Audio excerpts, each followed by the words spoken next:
Inti stimulasi pada anak adalah harus dua arah. Harus ada orang yang memberikan stimulasi. Sekarang kan zaman now apa Bu yang gampang.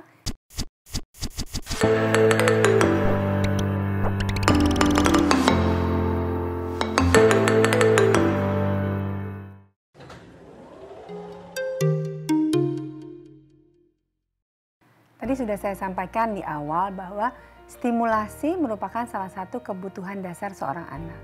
Jadi kalau tidak dipenuhi, berarti kebutuhannya tidak terpenuhi.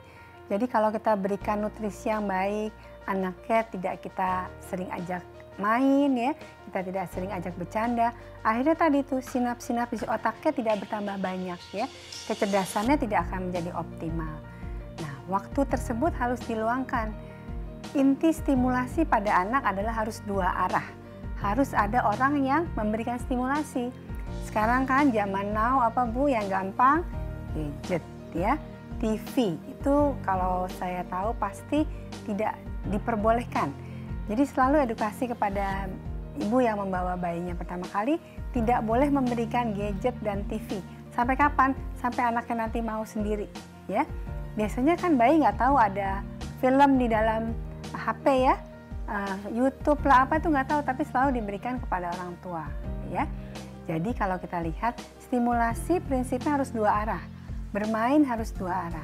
Pada saat bayi leadernya masih orang tua, diberikan stimulasi sesuai usianya ya. Jadi misalnya bayi 6 bulan belum bisa merangkak, jangan diberikan mainan yang jauh, dia kan nggak bisa ngambil, berikan yang dekat. Jadi sesuai dengan perkembangan usianya. Nanti 1,5 tahun lagi seneng-senengnya berdiri ya, jalan, lari. Nah orang tuanya harus mengikuti. Jangan dia lari, ibunya atau bapaknya duduk-duduk ya. Nanti jatuh, akhirnya udah nggak usah lari. Nah, akhirnya didudukan atau didudukan di stroller atau di tempat lain supaya dia tidak banyak jalan-jalan. Padahal itu dia butuh ya. Satu lagi yang penting untuk memberikan stimulasi yang baik untuk mencegah keterlambatan perkembangan adalah ciptakan lingkungan yang aman ya. Anak itu apalagi di atas 1 tahun senang sekali eksplorasi, dia megang ini, lihat ini. Nah itu harus diakomodasi, jangan semua dilarang ya. Di rumah banyak peralatan, nanti kena jatuh pecah, nanti dimarahin sama neneknya.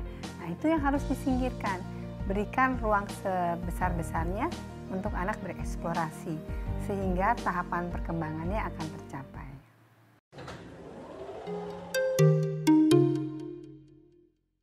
Keterlambatan bicara merupakan salah satu kasus yang paling banyak datang ke klinik tumbuh kembang ya. Ada yang datang dini, kemarin 15 bulan datang, "Dok, anak saya belum bisa bicara." Ya 15 bulan memang belum bisa bicara Bu, baru mengucapkan kata ya. Nah kata itu sederhana sebenarnya kalau kita lihat secara universal, bayi di seluruh dunia yang diucapkan pertama kali adalah mama, papa, dan dada ya. Karena kalau kita lihat komponen organ di mulut yang berhubungan dengan ucapan tersebut adalah bibir ya. Sedangkan di rumah dia nggak pernah mendengar tuh kata mama atau kata papa karena para orang tua menyebutnya atau memanggilnya dengan bahasa lain atau sebutan lain. Jadi yang dia dengar cuma kata-kata mbak, nah dia bisanya mbak pertama ya, karena sering sekali disebut oleh orang tuanya ya. Jadi pemilihan bahasa itu juga penting. Sekarang ibu-ibu banyak yang ingin bisa lebih dari satu bahasa ya, tergantung stimulasinya bagaimana. Kalau konsisten 2 bahasa, oke. Tapi batasannya harus diperhatikan 2 tahun.